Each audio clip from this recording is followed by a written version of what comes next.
particularly during this pivotal year. Prime Minister Anwar Ibrahim conveyed the government's deep appreciation to His Majesty for graciously receiving the visit.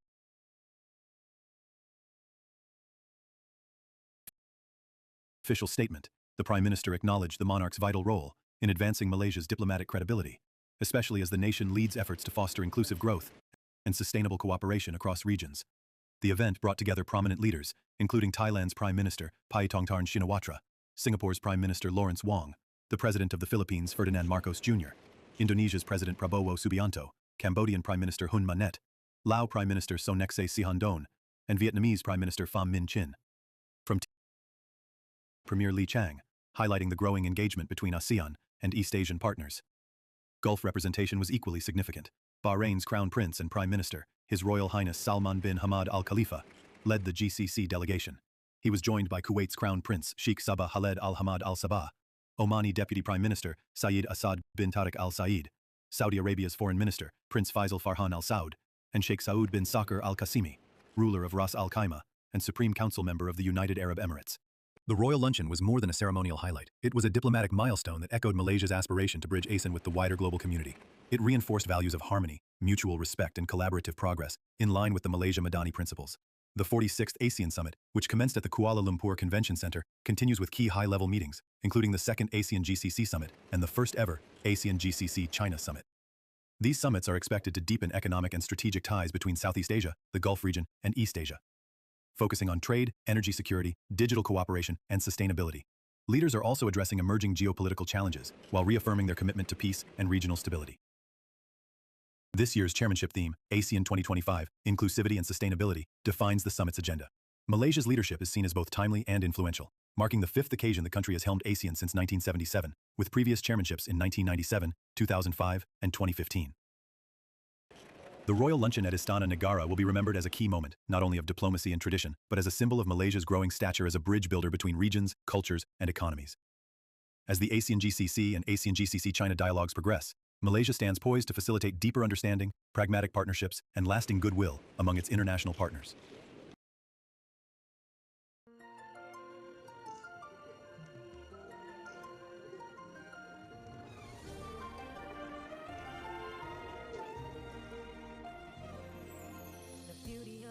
Shine so bright, standing strong in the light.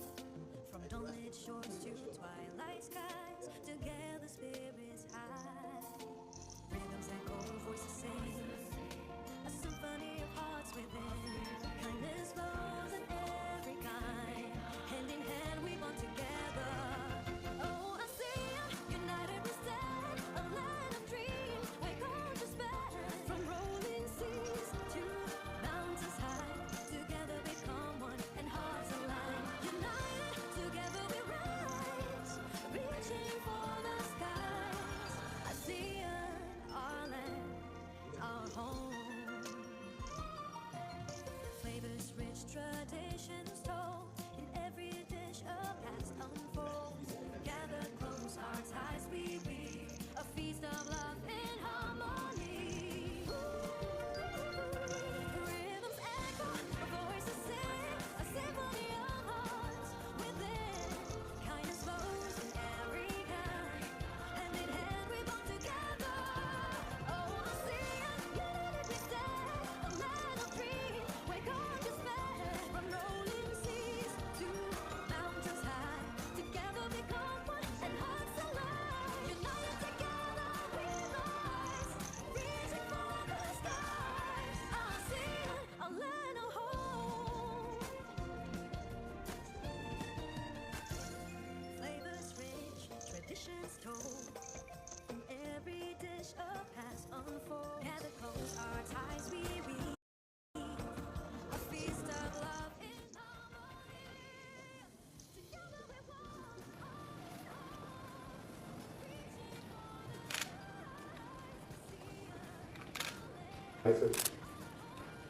Your Excellency, welcome to Malaysia. To extend warm welcome to all of you to Kuala Lumpur and the latest summit. Malaysia is deeply honored to host, which reflect our shared commitment and advancing peace our region and beyond. This summit comes at a time of, it is my hope that ASEAN and its partners will continue unity and mutual respect to build a future that is in. Once again, Highnesses, Your Excellency, welcome to Malaysia.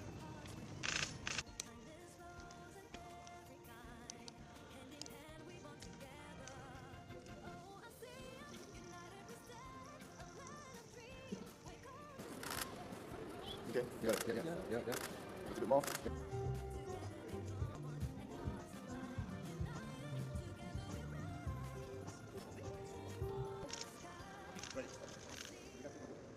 Feast of love and harmony.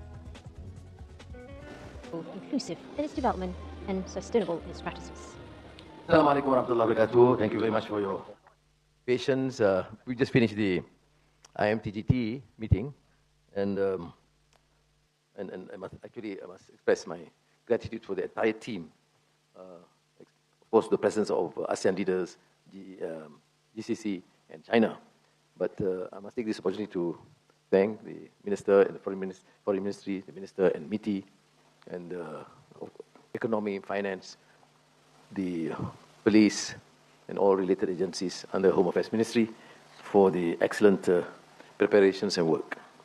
Now, I must say that we achieved our objective, and this is due to the support and the spirit of togetherness of ASEAN leaders, and then our first real experience with GCC, because the first inaugural meeting in Riyadh was more a formality just to introduce the program, but this time there were a series of sessions and discussions and a very, very detailed, elaborate joint statement.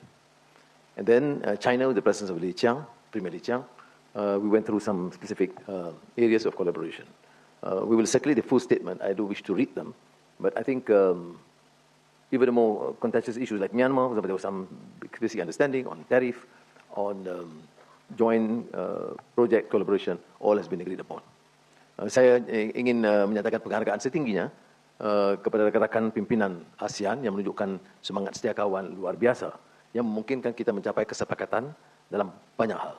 Kemudian dengan GCC dan negara Teluk ini walaupun pengalaman baru, kerana pertemuan pertama 2 tahun yang lalu dari Riyadh itu lebih dalam arti kata permulaan, pengenalan dan persetujuan secara umum, tapi kali ini ada perbincangan yang lebih teliti dan substantif. Begitu juga dengan kehadiran Premier Li Qiang negara China. Tapi sebelum itu, kejayaan ini juga terletak pada menteri dan kementerian luar yang membuat persiapan yang sangat rapi dan luar biasa, yang sangat membanggakan. Ini menteri dan staf MITI keseluruhannya, dan kementerian lain dalam negeri, ekonomi, keuangan, pelancongan. Jadi kita telah mencapai satu kemajuan dan di antara sidang ASEAN yang paling substantif dalam sejarah. Dan begitu juga dalam perbincangan dengan GCC, kehadiran mereka bermakna dan mereka telah menyatakan penghargaan luar biasa cara pengendalian sidang, persiapannya dan perisian kenyataan bersama. Terima kasih. Yes. No question. Thank you very much. Yeah. Actually, my question is some international issues, which is, firstly, 22nd, we know that some international students and scholars in Harvard University will be sent back, which influenced the 6,800 students. We just don't know. We will deal with it. We will deal with it at the right time. Okay, next. Because I want to confine to ASEAN, GCC, and China. Prime Minister, I'm with China Media Group. Yes. I would like to ask, we've seen that report that the Sultan of Brunei is hospitalized. Is it true? Can you confirm it? Thank you. Well, he's feeling a bit tired, so he's just resting at the IJN. Prime Minister, I'm with China Media Group. Earlier on, you spoke of Malacca and highlighted Malaysia's historic position as a bridge between China and the Middle East. How can Malaysia further leverage this very unique position to strengthen this trilateral cooperation? And how do you would assess China's role today in promoting the regional development and integration within ASEAN? Thank you. No, I've alluded to the fact that last month was an extremely successful visit by President Xi Jinping, and now we have Premier Li Qiang, which indicates that focus, not only to Malaysia, but ASEAN and the GCC. Malacca, because historically we have that center a major cosmopolitan center and an international port that will find this engagement with both East and West, for example, very heavy with China, India, and of course international, as Tommy Pires in his account would elaborate. So I'm saying it's not something new. That is why sometimes when people talk of globalization, they refer to only the impact of or an influence of the West. It's not necessarily so. If you understand history, then you realize the 1454 journey of Admiral Cheng He, then we have Malacca. I think Cheng He's visit to Malacca were about 4 or 5 times, I'm not sure, so, not certain, but then you can sense that sort of engagement. So I think now we have new leadership in ASEAN and in the Middle East, but also all in China. They have realized that we should work and strengthen that collaboration, mainly focusing on the economy and to secure peace in the region. Right? Hi, Dato' Sri. Hi, Dato' Sri. Yes. Vignesh from Bernama. So, Dato' Sri, I would like to ask on the Timor-Leste status after a few days of deliberation and various level meetings, because earlier the Prime Minister was giving candies to the media personnel. The accession to ASEAN, you mean? Status of Timor-Leste. Well, Timor-Leste was considered. Of course, we have been working very hard. There were, parameters and pillars that need to be met: political, economic, legal, and they have tried very hard. Malaysia and Indonesia and a number of countries have assisted in many possible ways to ensure that they meet these preconditions set up consistently even prior to this for any entry into ASEAN. And I would say that we are quite satisfied. So the decision was clearly to agree that they would become and be accepted as a full member by the next session in October. But of course, subject to one or two actions or reform to be undertaken, particularly to fulfill one or two conditions on the economic pillar. But the decision, the consensus was that we'll do whatever is necessary to ensure that they come in by October into ASEAN as a full member. I think that is also in the statement. Yeah.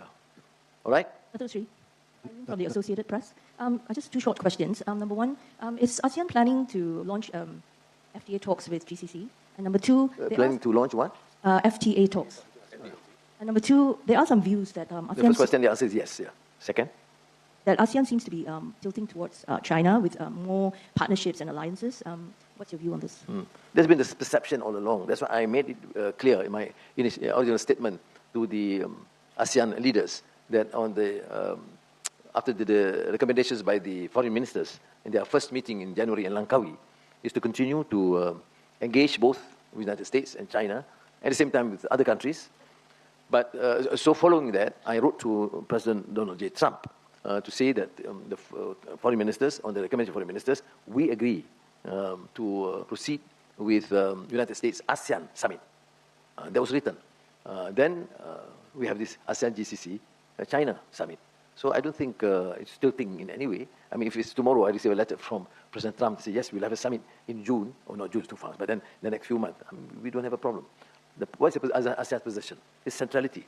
What is the focus? Welfare, well-being of our people, economic relations, trade, investments. So if it means working with the Chinese, yes, we'll do. With the United States, yes, we have to, because as you know, Malaysia in particular is considered to have become the hub for semiconductor, and over 60% of exports are to the United States. It makes a lot of sense to continue to engage and have reasonably good relations. One last question from the media. I'll try one more time. Dato' Sri, Jan Hino from AFP. Perhaps it's a forward-looking question. I think my colleagues have asked most of the other questions that I wanted to ask, but perhaps it's a forward-looking question. Can you give us an idea what your expectation is when ASEAN meets again in October? What would you like to see at that point have happened, and what are your expectations for the next meeting? Thank you. Thank you. You know, this experience due to the work of many of our officials and then translated into this sort of recommendation is quite unprecedented. Things that normally would be deliberated or discussed in October has been done now, and we are moving forward. That, I think, to my mind, is a major change. Even on the issue of Myanmar, the consensus is to continue to engage, and now we have gone to a stage where both parties are now in consultation, although at the lower key level, and to just focus on prolonged ceasefire or expanded ceasefire, then extended ceasefire. I'm sorry. Then humanitarian assistance. And then proceeding with that, the initial discussion, but subjected to or confined to the broad parameters under the 5-point consensus. All right? Now, to me, it is certainly not a departure, but major progress in terms of getting them in. Timor-Leste, for example, after being protracted sort of negotiations with terms and no real consensus, but this time, finally, we reach a consensus. On tariff, for example, while proceeding with bilateral negotiations, Zafrul was there in the States, but the consensus was to have some sort of understanding amongst ASEAN that decisions should not be at the expense of any other country. So we will have to protect the turf of 650 or 660 million people. So I think, to me, is a major progress. Now, from there, of course, the ministers, various ministries and the officials will have to work on what can then be affected in terms of real implementation of programs by October. Now, if you see the spirit of the ASEAN consensus and the determination to be. I, of course, participated a long time ago and recently, these last 2.5, 3 years, I've never seen such a plain, strong commitment. There's no choice. We must take whatever is necessary. FTAs, of course, GCC, FTA with EU, economic, intra-ASEAN trade, everybody admit something more to be done, more concrete. So by October, we want to see results. At the same time, we have PIANEGA, and then we have IMTGT. I mean, all these are being discussed, not in terms of pronouncements, but to effect real change would benefit our ordinary person. And I really sense this as a huge, dramatic change in terms of attitude. We want it done, and everything must be in the name of ASEAN. I mean, people talk about even South China Sea was discussed in the Code of Conduct. And we can see this is exchanges even between the Philippines and Premier Li Qiang. Sometimes through me, but sometimes directly. I'm not saying that all issues can be resolved now, but at least there is real, meaningful, positive engagement. And that is the new spirit of ASEAN. I am personally, of course, excited because I can see this more seriousness. Because otherwise, we talk about cohesiveness, to working together, but in terms of intra-ASEAN trade, in terms of making a common decision to protect our turf in ASEAN, in geopolitical issues, sometimes we do not necessarily share, because people have their own national agenda. But not this time. They say, yes, we can go on to bilateral meetings, we can continue with bilateral engagements, but never, ever sacrifice the interest of the ordinary person and the interest of ASEAN as a whole. Terima kasih. Maraming salamat. Kamka. Sese. Nandri. Lagi apa? Arigatou gozaimasu.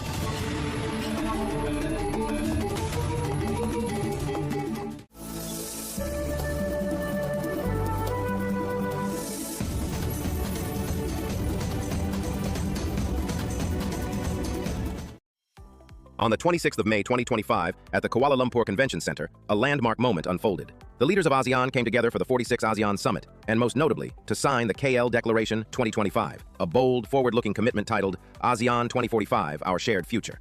This declaration wasn't just a ceremony with ink on paper. It symbolized a shared pledge by Southeast Asia's leaders to shape the region's next 2 decades, together. So, what is ASEAN 2045? At its heart, it's a strategic vision that looks beyond economic growth. It aims to forge a more inclusive, resilient, and people-oriented ASEAN. Why 2045? Because that year will mark the centennial of Indonesia's independence, and many ASEAN countries see 2045 as a critical milestone for their national development aspirations. It's a symbolic horizon for the region to chart its future, collectively. The KL Declaration is the blueprint. It outlines the region's shared aspirations for a peaceful, prosperous, and people-centered ASEAN over the next 20 years, touching on everything from governance and digital economy to climate action and regional stability.